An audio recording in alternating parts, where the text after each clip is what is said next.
नमस्ते दोस्तों, तो आज आपको एक बड़ी ही अचंभित एवं भयानक रहस्यमय कहानी सुनाऊंगी जिसमें आपको कुछ नई रहस्यमय बातें की जानकारी होगी। तो कृपा करके अभी चैनल को सब्सक्राइब कर ले। यह मेरा दूसरा नया चैनल है ताकि और भी रहस्यमय कहानी सबसे पहले आप तक पहुंचे। धन्यवाद। तो सुनिए। हजारों साल पहले, जब पृथ्वी पर अभी भी प्राचीन सभ्यताएं अपने चरम पर थीं और उनका ज्ञान आज से कहीं अधिक गहरा था, कैलाश पर्वत पर महाकालज्ञ रुद्रायन निवास करते थे। रुद्रायन, जिन्हें समय के अदृश्य धागों को पढ़ने की शक्ति प्राप्त थी, जानते थे कि कोई भी घटना, चाहे वह कितनी भी पुरानी क्यों न हो, कभी पूरी तरह से लुप्त नहीं होती। उनका मानना था कि कैलाश में एक ऐसा बिंदु है जहां अतीत की हर ध्वनि, हर छवि और हर भावना एक सूक्ष्म प्रतिध्वनि के रूप में बनी रहती है। अपनी गहन तपस्या में रुद्रायन ने कैलाश के भीतर एक ऐसे अदृश्य आयाम का पता लगाया जिसे काल स्मृति कोठरी कहा जाता था। यह कोई भौतिक कोठरी नहीं थी, बल्कि शुद्ध ब्रह्मांडीय काल स्मृति का एक पुंज था, जहां ब्रह्मांड के आरंभ से लेकर अब तक की हर घटना, हर विचार, हर शब्द और हर भावना एक साथ संग्रहित थी।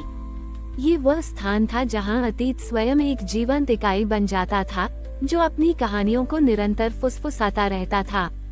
ये काल स्मृति कोठरी कैलाश पर्वत का शाश्वत अभिलेखाग आ रहा था। काल स्मृति कोठरी के केंद्र में एक अद्भुत अदृश्य काल प्रतिबिंब मणि चमकती थी। यह मणि किसी भी ज्ञात पदार्थ की नहीं बनी थी। ये शुद्ध समय, चेतना और स्मृति ऊर्जा से निर्मित थी।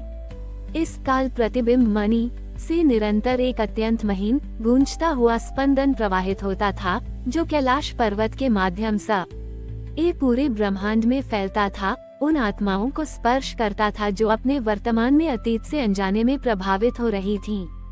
ये काल प्रतिबिंब मणि कैलाश पर्वत का सबसे गुप्त रहस्य था, जो ब्रह्मांड में अतीत के ज्ञान और वर्तमान के संतुलन को बनाए रखता था। एक बार जब पृथ्वी पर स्मृति भ्रंश बढ़ने लगा, जब मनुष्य अपने इतिहास, अपनी गलतियों और अपनी प्राचीन सफलताओं को भूलने लगा, तो काल स्मृति कोठरी पर दबाव पड़ने लगा। काल प्रतिबिंब मणि की चमक धुंधली पड़ने लगी और अतीत की फुसफुसाहटें अस्पष्ट होने लगी। इसका सीधा प्रभाव पृथ्वी पर पड़ा, जहां मनुष्य बार बार वही गलतियां दोहराने लगे और प्रगति बाधित हुई। तब महाकालज्ञ रुद्रायन ने हस्तक्षेप करने का निर्णय लिया। उन्होंने काल स्मृति कोठरी में प्रवेश किया और काल प्रतिबिंब मणि के पास बैठकर गहन तपस्या की।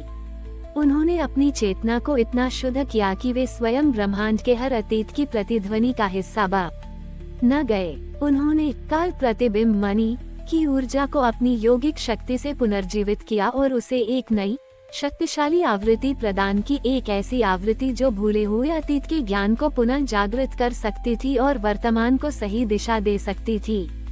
रुद्रायन ने इस नई आवृत्ति को कैलाश पर्वत के माध्यम से ब्रह्मांड में प्रवाहित किया। यह कोई भौतिक ध्वनि नहीं थी, बल्कि एक अनुभवात्मक स्मृति तरंग थी। जिन लोगों ने इसे ग्रहण किया, उन्होंने अपने भीतर एक अद्भुत परिवर्तन महसूस किया।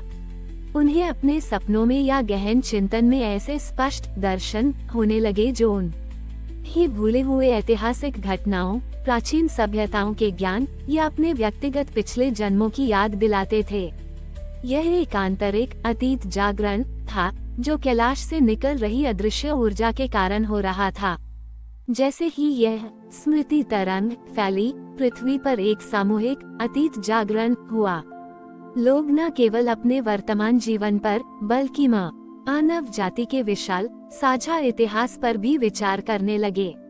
उन्होंने समझा कि वे केवल एक क्षण में नहीं जी रहे हैं, बल्कि वे एक सतत विकसित होती हुई काल रेखा का हिस्सा हैं। जब रुद्रायन ने अपना कार्य पूरा कर लिया, तो वे स्वयं कैलाश पर्वत में विलीन हो गए। उनकी चेतना भी काल स्मृति कोठरी और काल प्रतिबिंब मणि का एक अभिन्न अंग बन गई, जो आज भी ब्रह्मांड में अतीत की प्रतिध्वनियों को सुरक्षित रखती है और उन्हें सही समय पर प्रकट करती है। आज भी कैलाश पर्वत अपने रहस्यमय आभामंडल के साथ खड़ा है। कुछ पर्वतारोही इसकी अद्वितीय ऊर्जा को महसूस करते हैं, जिससे उन्हें डेजा वू के गहरे अनुभव होते हैं, या वे प्राचीन ज्ञान की सूक्ष्म लहरों को ग्रहण करते हैं। यह एक भौतिक पर्वत से कहीं अधिक है। ये ब्रह्मांड के प्रतिध्वनित अतीत की फुसफुसाहट का केंद्र है। ये कहानी हमें सिखाती है कि हमारा अतीत केवल बीता हुआ समय नहीं है, बल्कि यह हमारे वर्तमान का एक जीवित हिस्सा है। कैलाश पर्वत हमें ये याद दिलाता है कि हमें अपने इतिहास से सीखना चाहिए, अपनी जड़ों को समझना चाहिए और उन प्राचीन फुसफुसाहटों को सुनना चाहिए जो हमें सही मार्ग पर चलने में मदद कर सकती हैं।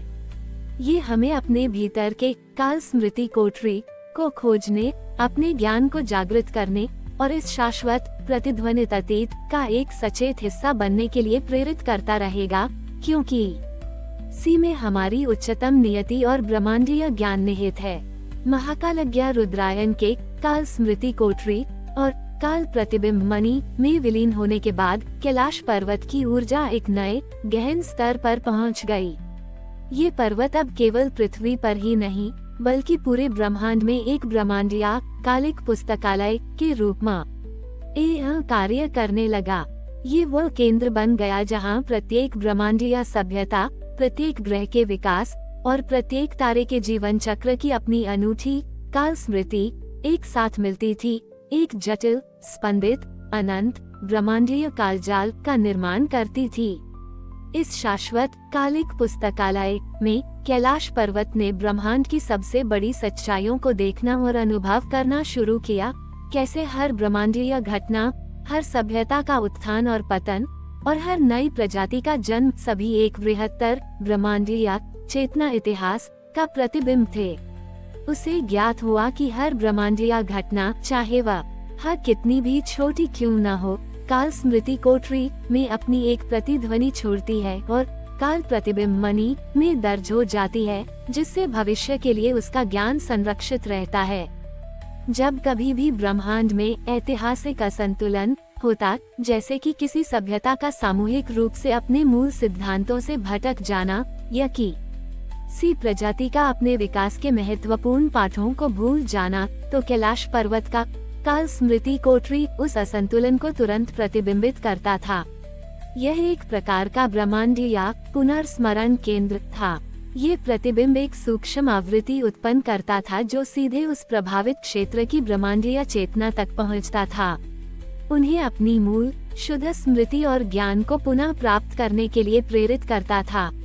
ये प्रक्रिया किसी भौतिक हस्तक्षेप से नहीं होती थी, बल्कि शुद्ध ब्रह्मांडीय स्मृति अनुनाद और चेतना के आह्वान से होती थी।